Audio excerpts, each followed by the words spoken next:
Hey yo, what's up? This is your boy Jay, coming at you live before the end of the year. And I wanted to share today a uh, a questionnaire that's about your year 2018 in review and what it is that you're looking to accomplish in 2019. Now, I'm very aware that I'm pretty much talking to myself on this video right here because everybody is out and about having fun and stuff like that. But this year I chose to stay in and really work on myself and reflect and taking this opportunity to use it for growth. So, hello. So the so the questionnaire that I wanted to share with you guys, I called it. My mentor didn't, and I'm really grateful that one of my mentors shared this with me this year. But he didn't title it, but I decided to call it the Wrap Up to 2018 and Welcome 2019 Questionnaire and Reflective Questionnaire. And so I'll read the questions and the answers as I go, and yeah, and I'm really sharing this so that you guys can actually take these questions after you watch this video or whenever you watch the replay, and go over the questions yourself and start writing some of these answers so that you really get present to where you're at, where you were, how far you've come, where you're at, and where you want to go. So, first question, on a scale from 1 to 10, how satisfied are you with 2018? And I give myself an honest 7. And I gave it 7 for many reasons. One of them being that I like the number 7, lucky 7. And I know that there's always something that we can improve on. There's always something that we can do better. And in regards to that, I chose to give it a 7 so that I am in a place where I like, yet I'm always striving for more growth, for more learning, for more deeper connections and such, and so on and so forth.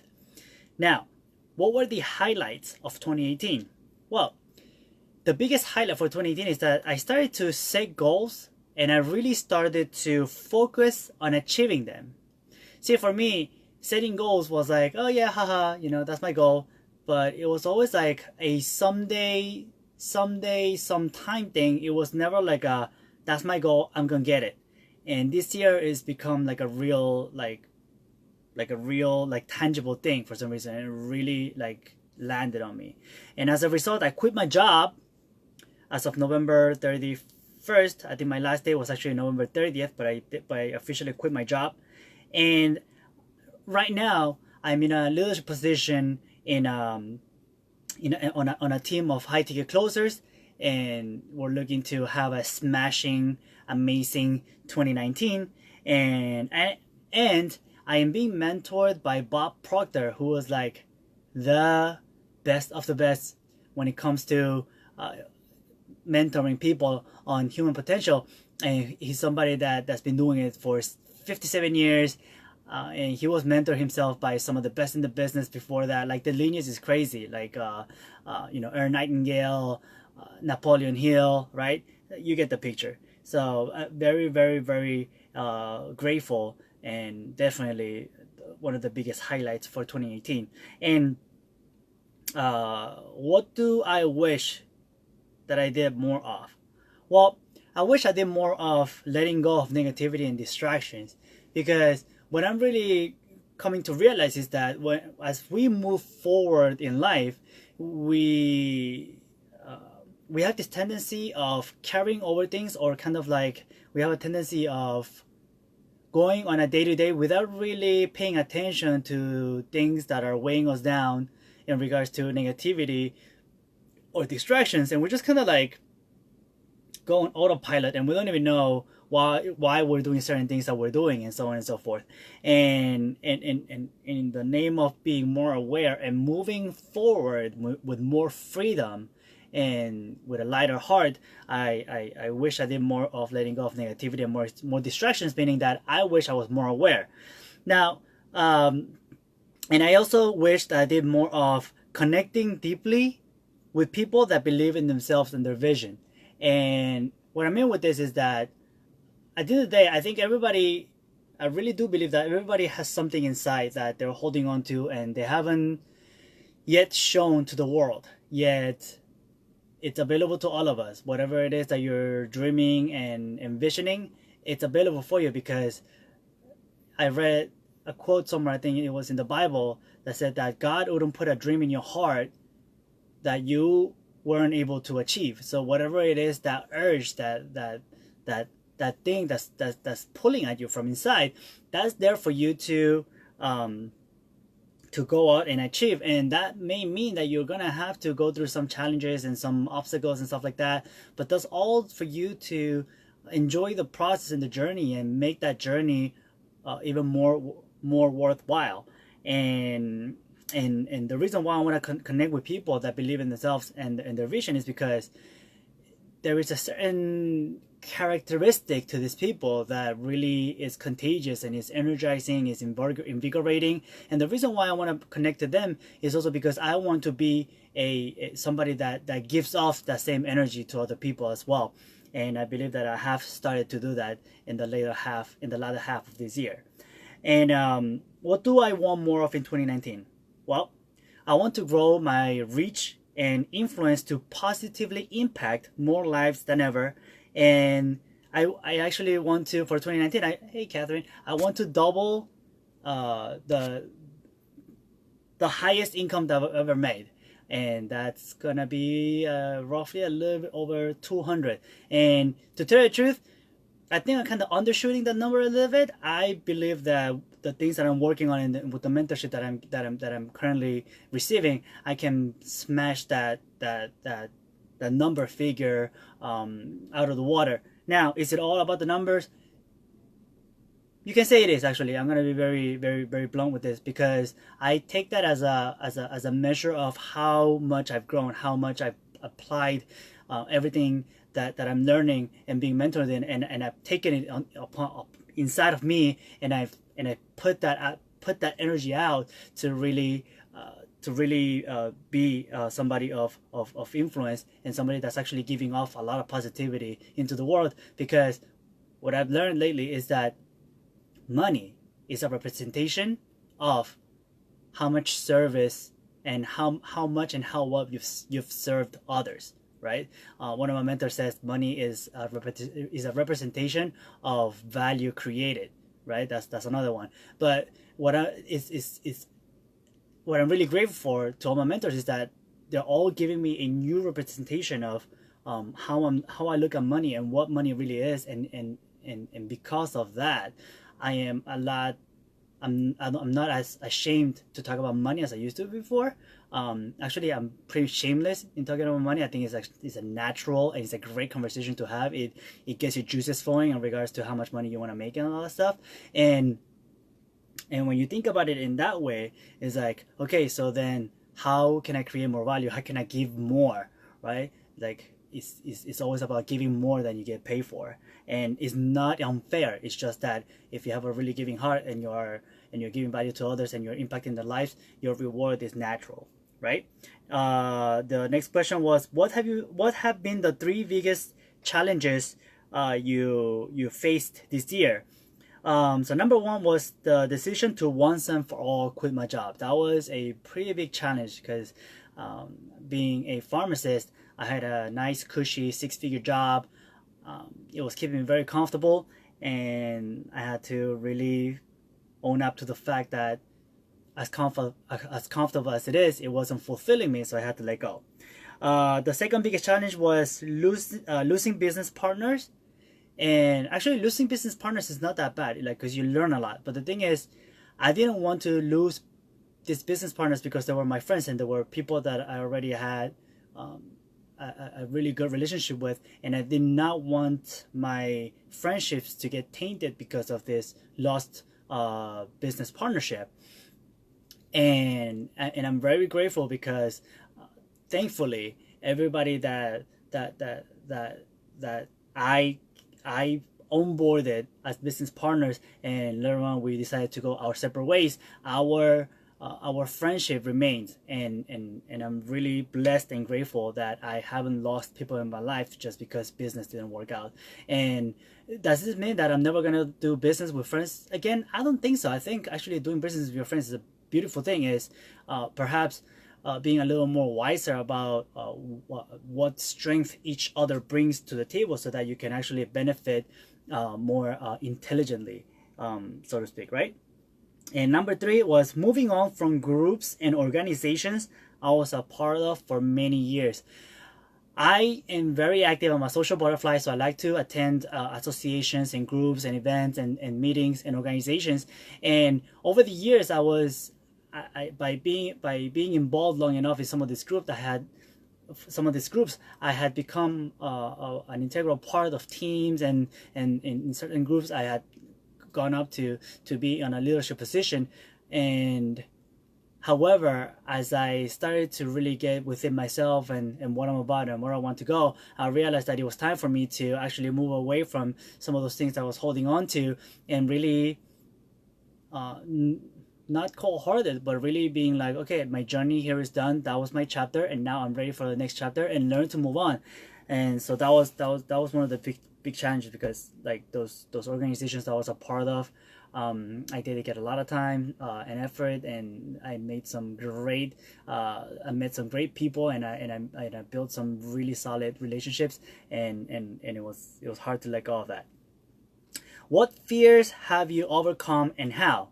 So I have overcome the fear of being judged. I have overcome the fear of not having a job, which means not having an income for some time, and I have overcome the fear of failure. And how did I overcome this fear of being judged and not having a job and failure? Well, so the fear of being judged and not having a job, it was very easy to overcome those actually once I did it, because all it took was my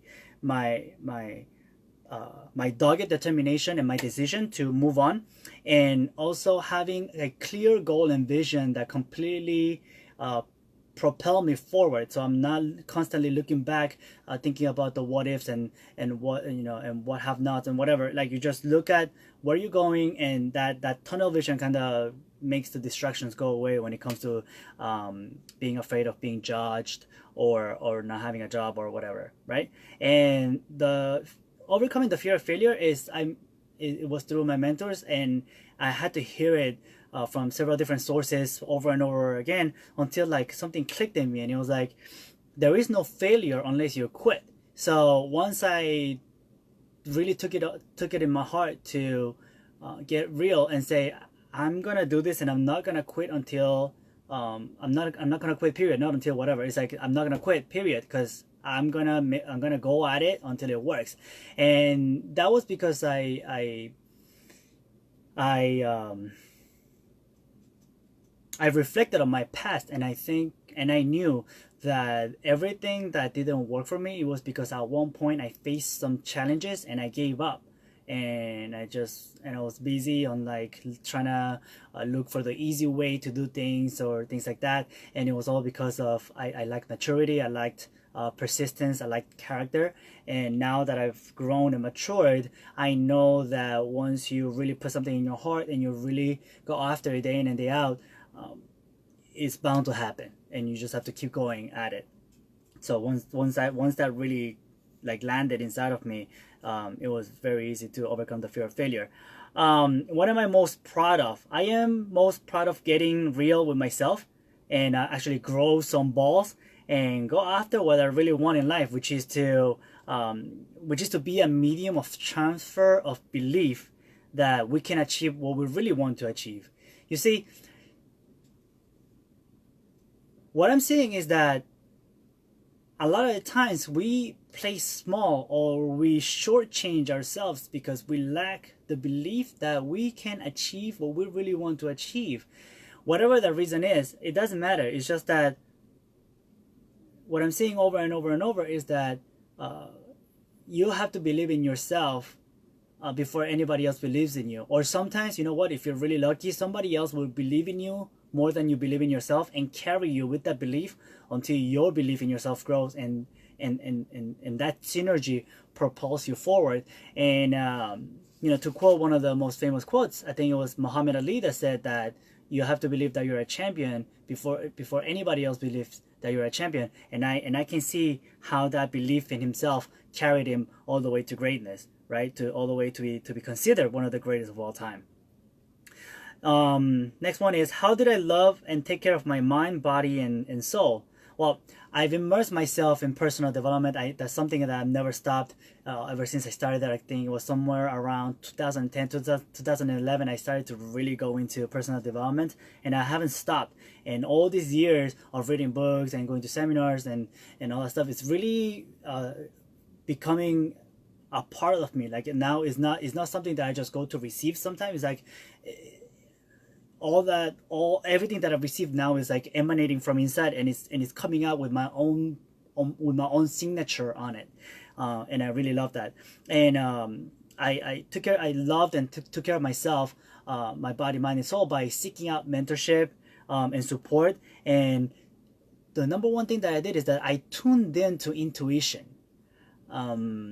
I was one of those guys that always said that intuition is more like a female trait.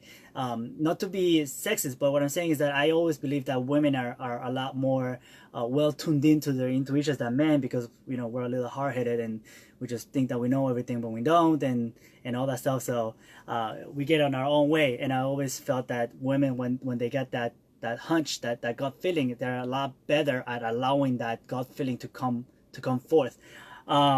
And I realized that it's just a matter of allowing myself to listen to that gut feeling, and that's exactly what I did. So I started to tune into my intuition, and I started to listen to that internal guidance, and most of all, by listening to that internal guidance, I started to take inspired action out of that guidance, right? And I'm really beginning to see what the biggest difference is between simply taking massive action, and taking efficient action that's based on guidance, on your intuition, right? And it's a lot more inspired. And once that inspiration hits and you move on that gut feeling, there's a magic to it. Things like align, like you don't even like really like intend to, but like you meet people, or you say something that sparks something in somebody, and things just start to click and roll. When did you feel most alive? Well, like I said, I quit my job, so I felt most alive that last day of work. It was a Friday night. Everything was said and done, and I said sayonara, and I was like au revoir, and I just pissed out. And it was like as I was walking out, once I opened that door, the last day of my job, it was like freedom. I don't have to come and be boxed in this little place for 10 hours a day anymore. Let's see. What habit did you create in 2018? In 2018, what really became solidified in me is my persistence, consistency when it comes to doing tasks that I say that I'm gonna do. And what I'm realizing is that at the end of the day, it's our habits that carry the day. It's not, I know I just talked about like inspired action, but the thing is that even inspired action, that's a spark, and after that is habit that carries the day. And it's imperative that you become really good at setting up habits that are beneficial to you with quickness. And it's been a couple of years, but I think this year it's really become solidified that once I say that I'm gonna do something consistently, I just do it. I simply do it. And what have I done? I've done every day I've taken 15 minutes out of my day to do mind exercises, to exercise my mind, contemplating, affirming, right? Just being quiet with myself and just really communicating with myself, and like writing things down as they come out from inside of me. Another thing that I did is like write my goals over and over every day without missing. I read every day without skipping.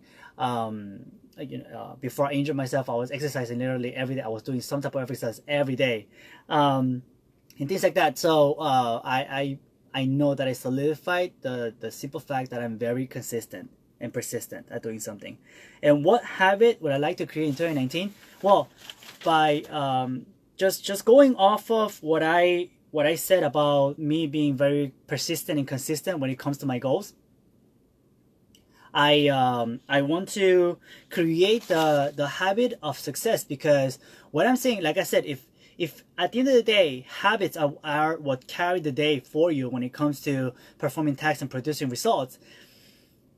I read this too, and I learned this somewhere, that actually success is a habit that you create, and you create small success habits, and you build upon them. And as those habits stack upon each other, at one point, like that exponential growth in yourself comes, and success comes with that. And that's why I said that I want to create the habit of success. And I'm really glad once again that I have mentors and support, and I'm and I'm involved in a body of work that every day makes me always think about where I want to go, how much I'm growing, and what I'm doing to get there. And actually, there's a lot of magic in that. It sounds very simple, and it's so simple that people discount it. But I'm really getting clear that it's actually the simple things that really have the biggest impact. I think in a way, I think it was like. I don't know where it was, but I heard like sometimes like what make or break a relationship is not like the big gifts in some special event, but it's like the small things that people do for each other day in and day out that really make or break a relationship. And I think that speaks true here as well. It's the small things that we do day in and day out that really propel us to success or not. And what is my goal for 2019? Well, my goal for 2019 is to help one person every day to change their life, and to help them go after what they really want. And what gives me the confidence to say this is that finally in the latter half of 2018, I started to take risks and chances, and really started to believe in myself. And I have finally started to get on the path of living out my dream, and being involved with the people that I really want to be involved with. And just the simple fact that happened for me is like, I know that once you, even if it's like not clear for you, or you have a lot of doubts or whatever, once you start taking that action and you start putting one foot in front of the other, things start to happen for you. And you know what, at the end of the day, if I got started on that journey one day earlier, 1 hour earlier, 1 minute earlier than anyone else did, I can actually give them that advantage of, hey, I was there last minute, do this, right? And just carry that over and over and over and over, because I'm always gonna be 1 minute ahead. And that's all it takes. 1 minute, even 1 second ahead is like, you can actually turn back, and actually give a helping hand and say, hey, I was there 1 second ago. Here, this is what I did. Here, this is what I did. And you just keep like, throwing those breadcrumbs that people can follow and get inspired by, and can also it becomes more tangible for them. Because one of the things that I really thought about when I was first getting into personal development is that I would read about, I don't know, Jack Canfield or Tony Robbins and some of these giants, and I'm like, oh man, like, but they're so far away. Like, some of the stuff that they say, like, I don't know if it's possible for me, because they can say that because they already did it, right? And yeah, I know that that thought process is skewed, but the thing is that sometimes when you have somebody that's more tangible for you, sometimes somebody that you feel like that is within within your grasp, what they say and how they relate to you is a lot more relatable, because it's closer to home. And the closer to home it is, sometimes it's like, hey, if you did it, why not I? And that starts to also add on to how much you start to believe in yourself. And it's the compound effect. One day that the 1% that you believe in yourself more than you did yesterday, right? Tomorrow becomes 2%, but then it becomes 4, then it becomes 8, 6, right? 8, 16, 32, right? 64, 128, 256, 512, right? 1028, 1028, right? 2056 and all that stuff, and it just keeps going on and on and on. And it's crazy how that compound effect, that little deposit that you put 1% more than yesterday, it just propels you into completely new horizons that you've never been exposed to. So yeah, today was a little bit of a longer live than I usually do, but I really wanted to share this gem of a review that one of my mentors shared with me to end the year, and I really hope that you guys use this. And also, shoot me a message if you're interested in learning, because I've mentioned goals several times. Shoot me a message if you're interested in knowing how and what type of tools I use to set goals that really got me excited and really got me moving and really got me inspired to accomplish the things that I did. And I know that by sharing this, I know I'm giving you something really, really valuable that's gonna literally change your life.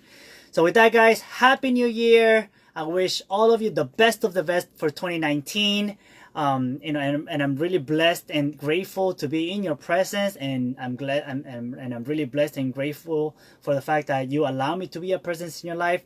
Let's take things not just to the top, but over the top, like Zig Ziglar said, and let's make 2019 an unforgettable year, just like 2018 was. And let's keep growing, let's keep loving, let's keep connecting more deeply, and let's keep being the positive change that we all need in this world. With that, guys, one love. This was your boy Jay. Happy 2019. Love you all. See you next time. See you next year.